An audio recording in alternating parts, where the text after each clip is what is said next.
Welcome back to California Edition. I'm Brad Pomerance. I thought we'd lighten it up with my new friend, Judy Tuda. You have known her for many years, I guess it's fair to say. Made her break on, made her break on MTV 30 years ago or so. Oh, yes, when I was only 5. Exactly. It could happen. It could happen. Tell me how the accordion happened. Well, you see, it was my mom's IUD, so I popped out wearing it. It didn't work very well. She had 9 kids. Hello, the original Octomom, plus 1. Honestly. Yeah. Was it your mom's idea? Yeah, you don't think a kid would, come on. I don't know. I'd rather play with Chatty Cathy or something. But Okay. No. Yeah, I thought it was a toy, so it's a fun. It is fun. But let's face it, it's an instrument of love and punishment, so watch out. I have to ask you about Judaism. Yes. What is Judaism? Judaism. Well, Brad. It's not. You know I'm Judy, and I have my. How many people do you know have their own religion? Just me. Judy Tuda. Judy, and my religion is Judaism with a Y. You can forget about your problems by thinking about mine for a change. Party, party, party, party, party, party, party, party, party, party, polka. I have a pinup. What are the precepts of Judaism? Oh, please. Let's talk about my book. Okay. I'm very excited about my book. That's all that counts. Number 1 precept, darling, is that you must get my book. I will. Full frontal nudity. Exactly. Tell me about it. Oh, well, the good thing about this book, the great thing is, first of all, you saw some of it, right, Brad? So, it's I'm just really, saying. It's 3 books in one. And how about the photos? Amazing. We're showing them now. Oh, I can't wait. Okay. We're showing them now. Yeah, we're rolling them in post-production, so you can't see them on the Okay, screen. I get it. Just Yeah. pretend. It's doing it in post. Exactly, But pretend. I'm here in reality. You are here in reality, it's not future But Judy. don't mistake me for Lisa Rinna. I am not wearing Depends. This is my real butt, and I'm not trying to lure men into following me around by wearing hot Depends. Done. No. Come on. How could she sell out like that, Brad? They need money. Oh, please. Lots she of does not- divorces. Listen. Lots of divorces. Those lips are still like the boat Natalie Wood was driving in. What the heck was going on? I can't handle it. I want to hear Anyway. about full frontal nudity. Yes, Come well, on. we're getting to that. Okay, we only have 6 minutes and Oh, 45 come more on. seconds. This is more entertaining than It you've had is. in your No, life. in my All right, time. so now, the great thing about this book, it's 3 books in one. Okay. The first part is called Judy's Hollywood to English Dictionary, because people don't say things they mean in this city. Brad, They when don't. someone says to you, Brad, I love your work, you know what they're really saying? I just saw your sex tape. That's right. And then there's More. Yeah. And then I thought you were going to say they covet my work. No, it's I saw your sex tape. I know. Why would anyone This covet is- my well, work? No, honey, I know. this is how the jokes work. I That's know, okay. why I'm writing it. Okay. Anyway, I won't change my profession. Go more. More. let's see. What's another one? Oh,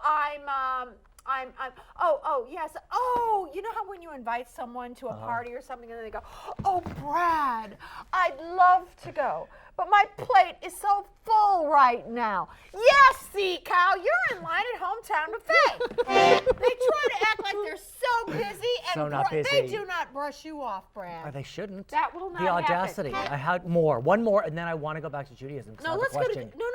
I have to get to the next part of the go. book. Okay, go. The next part of the book is really great. I have snack attacks for your love slaves. Because I'm a big snacker, so I have all these. You had a great- donut before.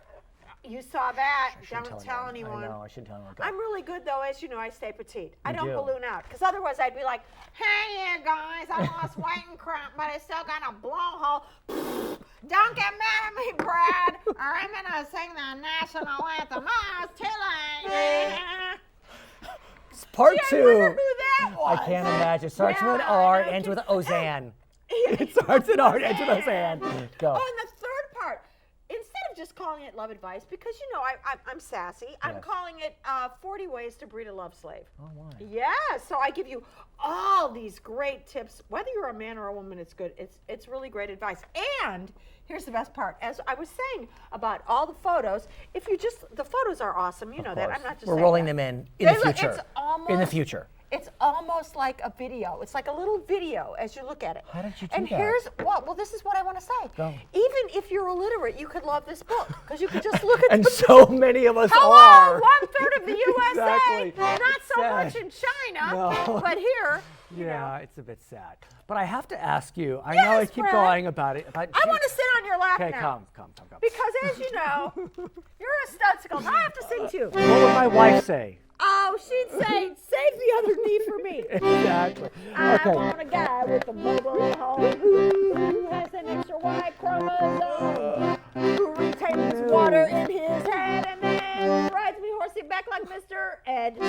Oh, God! I don't weigh much, do I, darling? Will you teach me this? Oh, no, it's not easy. It's not. No, Especially honey, for people like me. I can't teach you because you're busy just looking know. very nice and behind your desk. We don't want you taking over. Okay, go back so I can ask you more questions. What? I have. Tell me to get off here. No, I'm staying here. I'm staying here. I'm staying here. But I have. These are important, lofty matters. Oh wait, I love my hair. this way. Judaism. Look at this.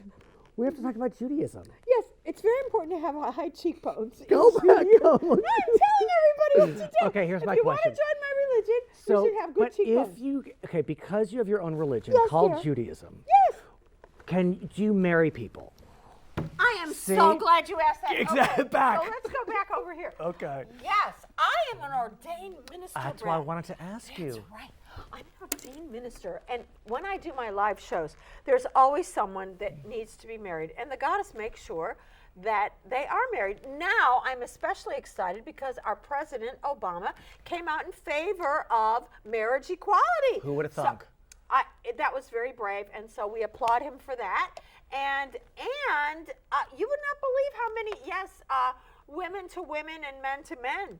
It Oh, is yes, Los they Angeles. want to be married. Los Angeles, let's try all over the country, even in Knoxville. Of all places. Knoxville. So you are marrying people of the same sex, of opposite sex, I whoever have wants to been get doing married. that. Well, everybody has the right to be married. Be careful what you wish for. I mean, honestly. Yeah, you're married. I am married Now, to a come woman. on, please. You have to. How long? 13 years. Okay, so that's okay. Do you have kids? 2 daughters. No! I love Oh, it! great. They're little. 10 and 8. So they're not talking back yet. They're not. Okay, The wait 10-year-old till- is. no, She already wait, thinks I'm a Brad. dork. Brad, wait. It's till always like, I she's know 13. it's You're ugly. gonna have to send her to camp. She's going for 3 weeks this summer.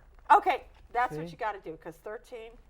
I want to go back to more of the language. Yes, darling. Tell me more about the Hollywood lingo, because that's the fun stuff. Oh from yeah, your book. well, there's a lot of fun stuff, But you to me, know, that's funny. It's Hollywood definitions. Yeah, and by the way, this isn't just Hollywood. I call it the Hollywood to English Dictionary Right. because it's catchy that Of way. course. But people all over the country talk this way. When they say things like, "Oh, my plate is full," that kind of crap. Yeah. They say that, or. Let's see. I'm. Oh God, I got. Who cares? Tell me why'd you write the book? That's the reason. One of the reasons I wrote it. I'm living here in Hollywood, and I noticed nobody says what they really mean. Oh, here's another one. Go. Oh, we're best. Oh, it's so great to see you. We're best friends forever. And Yeah. they're waving to me on the red carpet. Exactly. And I've never met them. Exactly. Okay. Exactly. So it's like best friends forever. I'll wave to you on the red carpet. And also, people always say, "Oh my God, you have to take my number and call me. I'm having a big party." Never. I call. It's a fire department. I mean, excuse me. I love those beefy burritos of manhood with hoses, but still, Okay, play when us Tia out. Leone says, "I'm inviting you to my party. Try to find my number." Play us out. Anyway, We got okay. 22.2 Oh, seconds. here we go. The world is going mental. You're getting kind of moody. It's time to listen to me, the goddess Judy, because I'm the queen of love and the princess of romance. Shake it up, Brad, and party in your pants. Yeah, party in your pants. Party in your pants. Never is a band. I'm Brad Pomerance. Thanks for watching California Edition.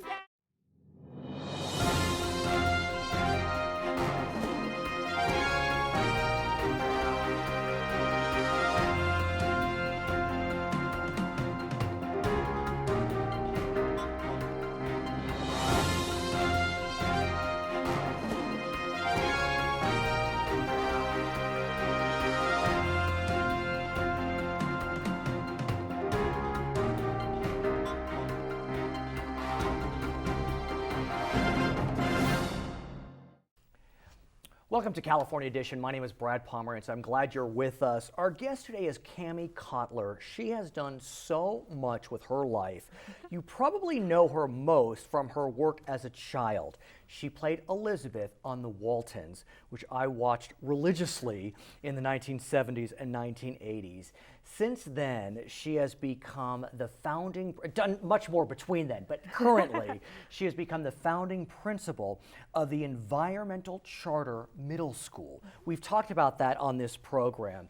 We're also going to speak with Cammy about her upcoming appearance at the California Women's Conference with the Walton women, as well as a Waltons reunion coming up in September. So good to meet you. I feel like I know you already. I grew up with you. I know, it's one of the perks of being on the Waltons. Absolutely. I think I told you I interviewed some of the Sound of Music children, so we all grew up together. Yep. Let's talk about the charter school first. Sure. Charter movement, very large in California. How did you get involved in the charter movement? I got involved sort of accidentally. I was a teacher, and I was looking, on the website that has all the teaching jobs for an interesting position, and I stumbled onto a position at this brand new charter school called Environmental Charter High School. Right.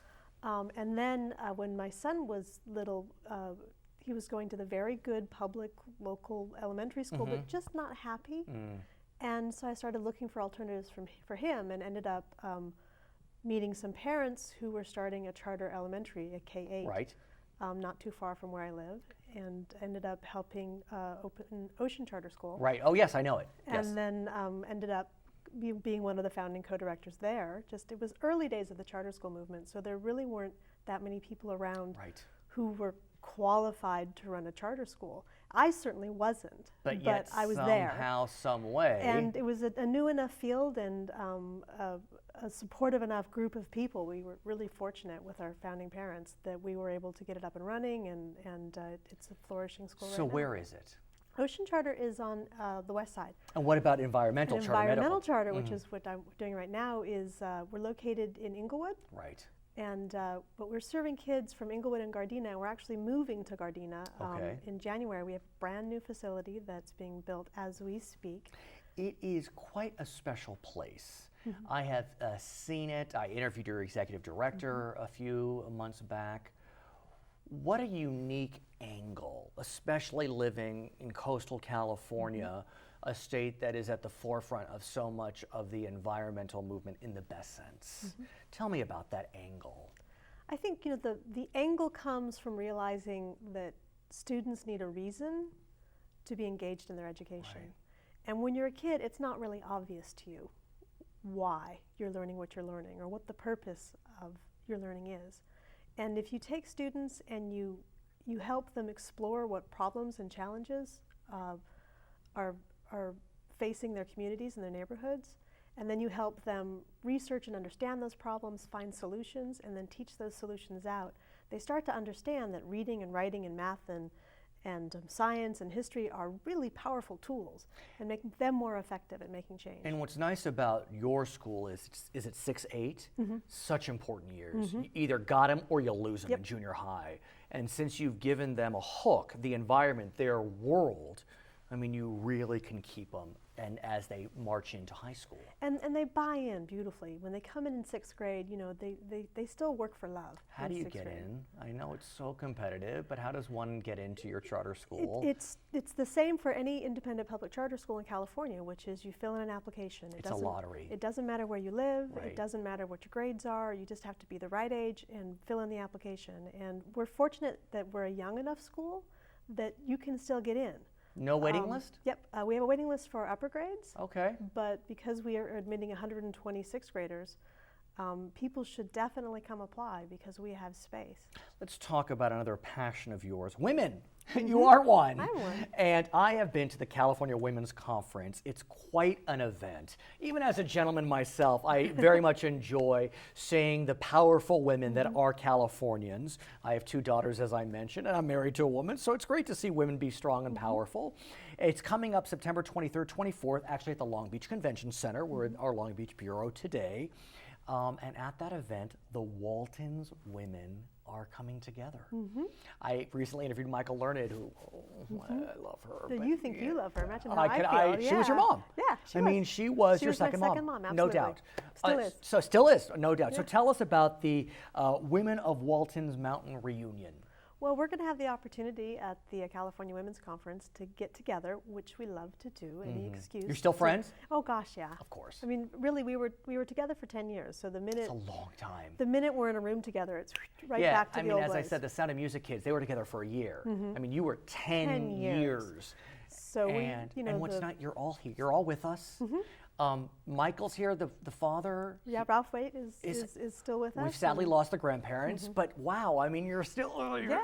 So tell us what's going to happen at the event. Well, we're going to be on a panel and talking about women in the industry, and I think also what we're doing now, and just our experiences over the years, because it's been 40 years now. Did you have a sense while making the Waltons? I mean, I know you were young to start, but you became a teenager by the end. Of the power of that product? Oh, that's a really good question. I don't think I had a sense of it while it was happening. Right. And part of that is I had no perspective. Of course. I was 6, so it 6 was to all 16, I knew, right. But I think as I got older and began to have a better sense of how it had impacted on people, and then you just meet people. You meet It's people. still running today, And people worldwide. People tell you typically one of two stories. They either say, I grew up in that family. Right. And I was one of 7, and I lived on a farm, and it was really the only representation of family life on television that was rural, that was working class, that was big family. But yet, it did well in urban centers, but be that as it may. Or they say, I wished I had a family like that. Like my family was a problem, or my parents divorced young, or there was some sort of challenge or trauma. And so many people will talk about how they survived whatever was traumatic in their own childhood by watching the Waltons and kind of projecting themselves It was into a that different world. time. I mean, we're the same age, and a show like the Waltons, All in the Family on the other side of the crazy spectrum, but you had masses of people, 50, 70% of the television audience watching that show. But what's even more exciting is a few days later, September 29th, at the Wilshire Ebell Theater, it's a Waltons cast reunion. Not just the gals, but the guys too. Well, it's the entire cast will Right. be there, and then we also have all the different guest stars. People we haven't seen in years are coming back. Old screenwriters and crew members and my babysitter from when I was on the set. Come It really, really is for us a 100% reunion of all these people who were such a huge part of putting the show together over the years. What are some of you doing? We know Michael's still very active. We know Richard Thomas is quite the theater actor. What Yeah, are some of you Richard's doing? super busy in New Right. York on stage. Judy, who played Mary Ellen, is a theater writer and wonderful. director and performer. John Walmsley is, well, as Jason, he was a musician on the show, and he still is a musician today sure. and plays all over Southern California. Eric, who played Ben, is in business and like the president of Courier Company. I mean, it's funny. It's sort of similar to the characters. No doubt. What a That lot is of how true. it turned out, yeah. Right.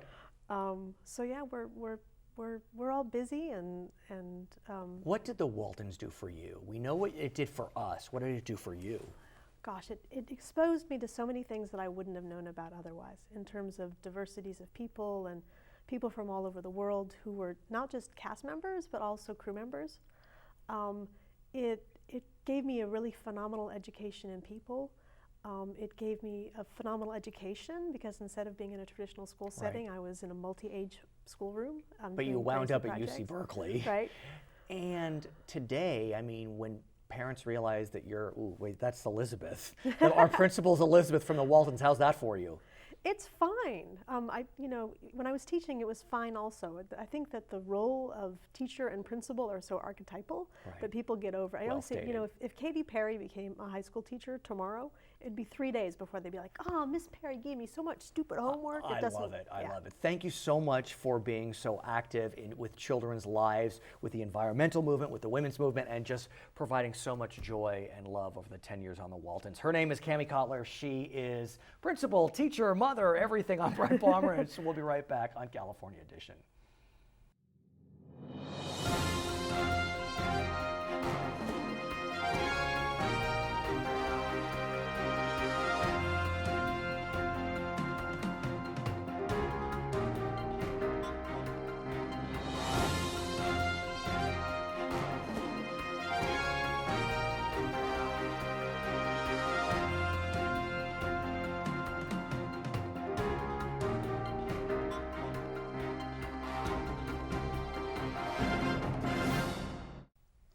This is Charter California Edition. My name is Brad Pomerance. It's my pleasure to introduce you to Charles Evans. He is a team leader at an organization called School on Wheels.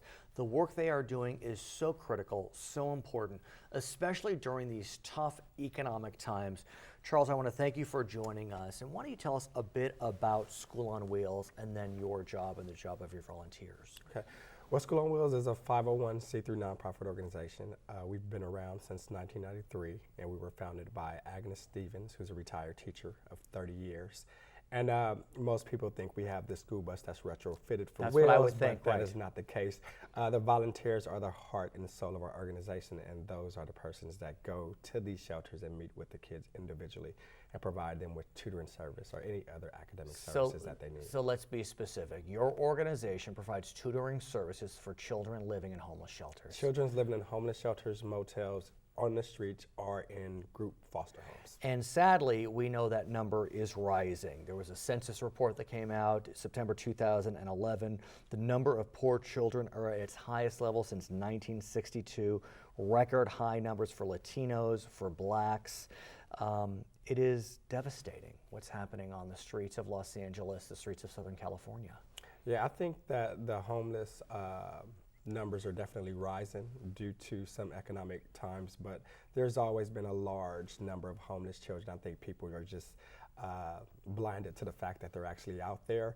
And so let's talk about what you do as a team leader and then talk about the role of the volunteers, hoping that someone watching our program may be interested in getting involved in School on Wheels. I can only imagine what it does not only for the student but for the volunteer themselves. well, yeah, the volunteers are the heart and soul of our organization. But you're being humble. Tell me about you and then we'll talk about the volunteers. All right, well, I've been with School on Wheels for a little over 3.5 years. I started off as a regional coordinator for South Los Angeles, and I also got started a learning center in South Los Angeles where we also have homeless children come to after school and get help with their homework.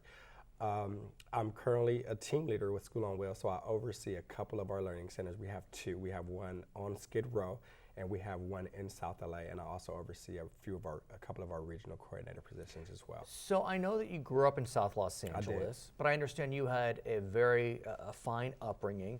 You were not homeless yourself.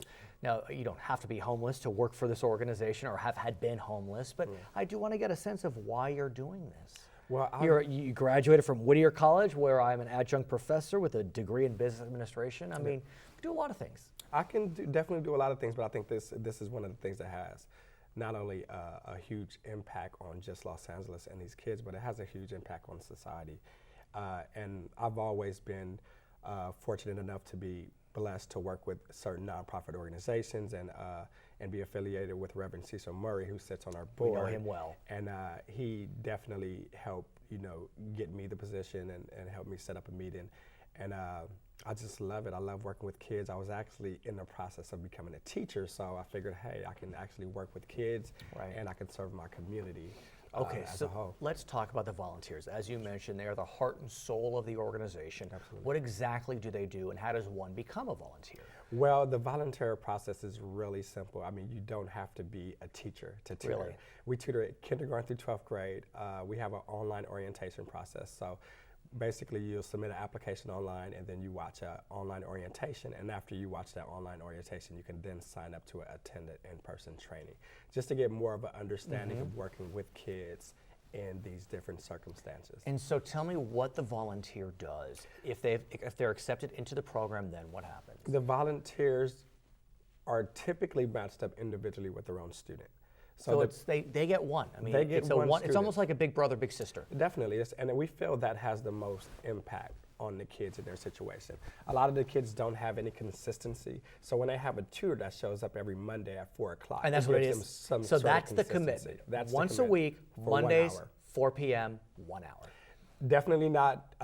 Your everybody time is different. Everybody has different schedules. So depending on what your schedule is and what your availability, Monday at 4 o'clock was just an example. Okay. But just 1 hour every week, and we try to stick to the same time in the same day of the week, just to give that child some consistency. And so what exactly does the tutor do? I mean, if you asked me to tutor geometry, I'd be in big trouble. Yeah. So I'm sure there's some people that could do that, but what do they do? Right, so tutors, normally we have an interview process. So once you complete the process, we do a small interview just to kind of get an idea of how you are as a person and what type of student you're more comfortable working with. And then we'll find a student that's suitable to what you're comfortable with working with. So if you're not too comfortable working with geometry, then you should definitely be able to work with a kindergarten student. Do you have a particular need for bilingual tutors, those that could speak whatever, like could be Spanish, but it could be another language? A lot of the parents are Spanish speaking, and from what I notice, I work with the kids quite often, and from what I've noticed with the kids, a lot of them don't like to do the translation. And it could be. But are the kids English language learners? Most of the kids are English speaking They're dominant. students. They are dominant. A lot of the parents aren't. So, that could be quite a challenge. So we do have bilingual tutors. I mean, we have a huge need for tutors in general. And not just Spanish. Not just I have to Spanish think speaking. there are plenty of other languages. Right. My concern is, I think about foster kids, for example. They get aged out of the system and they fall apart. With homeless children, I have to think there's a lot of transition. Definitely. They may go from one shelter to another. They may go from they may find homes. And I would hope that there's a consistency there, because I got to think that tutor becomes a rock for these kids. But you've already thought of that. Yeah, definitely. The tutor, it's the average homeless student moves 3 times a year. Now, with each move, they fall behind 4 months academically. Oh my. So if they move 3 times a year, that means they missed a year's worth of schooling. So as I said earlier, consistency is a key. And just having that student have someone that shows up every week at the same time. What happens if the student winds up in a home? I mean, that's the ultimate goal. We get them in a home. Yeah, that is the ultimate goal, that the students are in a home. And we have plenty of tutors that continue to work with their students for years after they transition into permanent housing. So the tutor has the option of continuing with that student or working with another student. Sometimes just geographically, they can't always work with the student. If you live all the way across the other side of town and your student moves into a permanent housing, then obviously, for transportation reasons, they just can't get to that. Now, given you've been with the organization for a few years, I have to believe that there are some real success stories. Definitely. Could you give us a couple in our final moments?